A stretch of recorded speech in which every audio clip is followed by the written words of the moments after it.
राणा प्रताप शिवाजी तो पैदा हों, लेकिन मेरे घर में नहीं, पड़ोसी के घर में। मेरो लल्लू तो नोएटे कमा के लावे।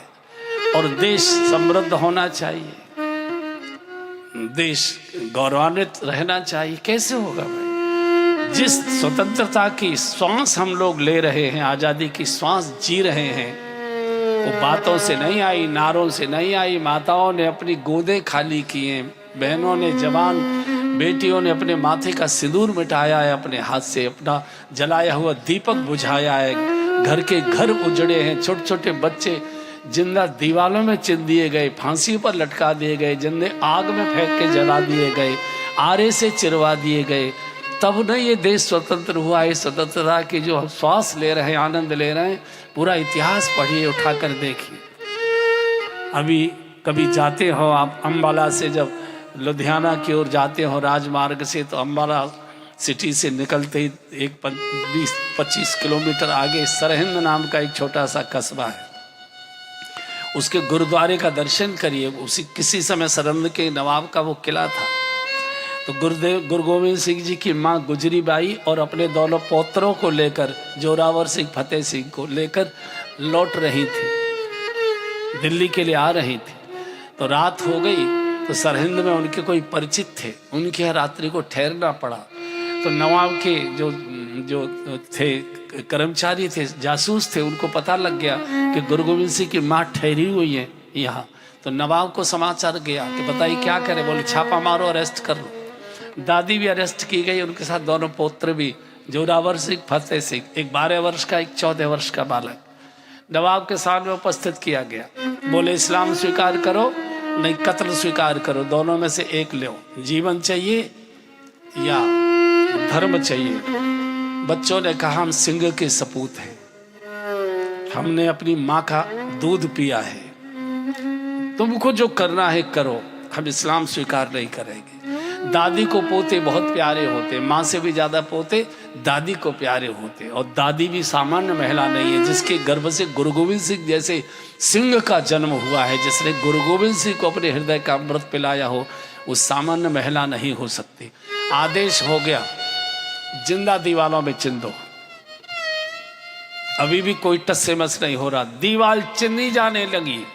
दादी को सामने बिठा दिया गया ताकि दादी तरस खाएगी तो बच्चों को रोक देगी। और इतिहास कहता है कि जब दीवाल चिनते चिनते चिनते चिनते बच्चों की नाक तक आती थी और दादी देखती थी आंख खोलकर बच्चों को, और बच्चे दादी को देखते थे, दीवार डह जाती थी। कई बार ये घटना हुई। नवाब के पास समाचार गया, ये जो बूढ़ी मैया है ये कोई तांत्रिक है, दीवार नहीं चिल्ले दे रही, दीवार गिरा देती है दूर से बैठ कर देख कर। तो बच्चों के सामने दादी का कत्ल किया गया कि इसका पहले सिर काटो ताकि इसकी तांत्रिक क्रिया समाप्त हो जाए। दीवार चिरी। स्वाभाविक था, जो छोटा था फतेह सिंह, उसको, वो छोटा था तो वो उसके यहाँ नाक तक जब दीवार आई तो बड़े भैया दोनों बराबर बराबर थे। आज भी उस गुरुद्वारे में वो दीवारें चिनी हुई है, ककैया ईंट की दीवारें आज भी जैसी की तैसी खड़ी हुई है, जिसके भीतर उनका कंकाल खड़ा हुआ है बच्चों का। तो जैसे ही दीवार यहाँ तक आती थी छोटे भाई की, तो बड़ा भाई देखा तो रोने लगा। बड़ा भाई देखे तो रोने लगा। तो छोटे भैया ने कहा कि भैया अगर रोने का ही नाटक करना था तो फिर ये काय के लिए सब बातें बोली गई हैं? क्या पिताजी के को कलंक लगाओगे क्या? माँ के दूध को कलंकित करोगे क्या? तो बड़ा भैया बोला कि मैं इसलिए नहीं रो रहा हूँ कि मुझे जिंदा दीवार में चिराया जा रहा है, मैं इसलिए भी नहीं रो रहा हूँ कि मेरी जीवन लीला समाप्त हो रही है, मैं इसलिए रो रहा हूँ कि मेरा जन्म तुझसे पहले हुआ है, माँ की गोद में तुझसे पहले मैं आया हूँ, माँ का दूध तुझसे पहले मैंने पिया है, और माँ की रक्षा के लिए मुझसे पहले तू बलिदान हो रहा है। ए जल्लादो, वो दीवार रोको, पहले मुझे चिनो, बाद में मेरे छोटे भाई को चिनो। ये तब देश आजाद हुआ है, तब हम हिंदुत्व की श्वास ले रहे हैं। मंदिरों में शंखनाद, घड़िया घटान, कथा कीर्तन, प्रवचन, गंगा स्नान, ये केवल बातों से नहीं हुआ है, नारों से नहीं मिला है। ये कितने परिवार उजड़े हैं, कितनी माताओं ने की गोद सूनी हुई है, कितनी बहनों के माथे के सिंदूर पूछे हैं, कितने छोटे छोटे दुधमय बच्चों को जिंदा आग में फेंक कर जलाया गया है। इन्हीं गुरु गोविंद सिंह के जी पिताजी जो थे गुरु तेग बहादुर जी, अगर कत्ल कर दिया जाता आसानी से प्राण निकल सकते थे।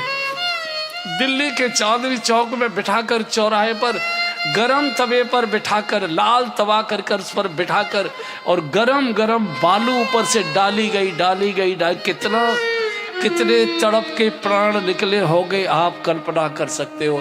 तवे पर जरा सी गोली लग जाते, सी करके चीखता है आदमी की उंगली जल गई। गरम तवे पर व्यक्ति को बिठाया गया, गरम गरम बालू ऊपर से डाली गई।